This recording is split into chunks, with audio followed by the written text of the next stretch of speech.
Hello all, welcome to రాణి అమ్మ kitchen. ఈరోజు రాణి అమ్మ కిచెన్లో బ్రేక్ఫాస్ట్ రెసిపీ పోహా చేసుకోబోతున్నాం. Very tasty and easy recipe అండి.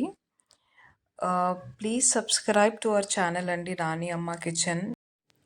మీరు సబ్స్క్రైబ్ చేసి లైక్ చేసుకోవడం వల్ల మాకెంతో ఎంకరేజింగ్గా ఉంటుంది మరిన్ని టేస్టీ రెసిపీస్ చేసి మీకు ఇంట్రడ్యూస్ చేయడానికి.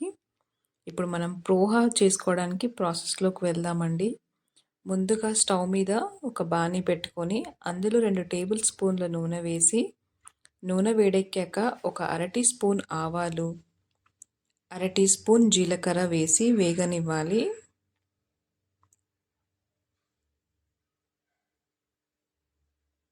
అలాగే ఒక గుప్పెడు పల్లీలు,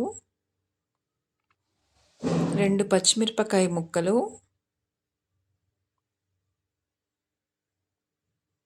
అలాగే ఒక ఉల్లిపాయ సన్నగా తరిగిన ముక్కలు, అలాగే కరివేపాకు రెబ్బలు వేసి ఒక ఎండుమిర్చి వేసి వేగనివ్వాలి.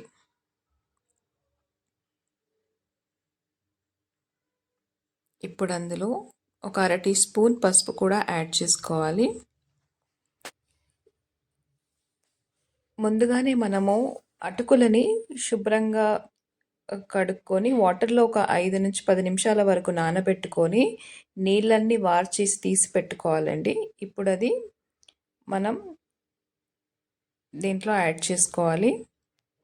ఇప్పుడు దీన్ని బాగా కలిసేలాగా కలుపుకోవాలి. ఈ వాటర్ వార్చేసాక అటుకులన్నీ కాస్త కలుపుకోవాలి.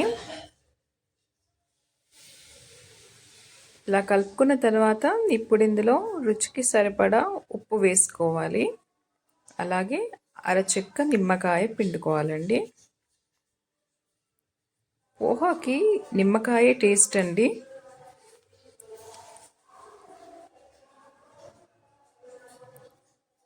ఇప్పుడు నిమ్మకాయ రసం అంతా కలిసేలా కలుపుకున్న తర్వాత ఇప్పుడు ఇందులో కొత్తిమీర కూడా వేసుకొని కలుపుకొని స్టవ్ ఆఫ్ చేసుకోవడమేనండి. చూసారా, ఈజీగా చేసుకోవచ్చు మన పోహా రెసిపీ.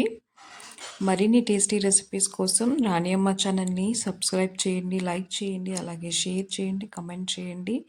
మీరు ఛానల్ని సబ్స్క్రైబ్ చేసి లైక్ చేసుకోవడం వల్ల ఎంతో ఎంకరేజింగ్గా ఉంటుందండి మరిన్ని టేస్టీ రెసిపీస్ మీకు ఇంట్రడ్యూస్ చేయడానికి. Thank you all.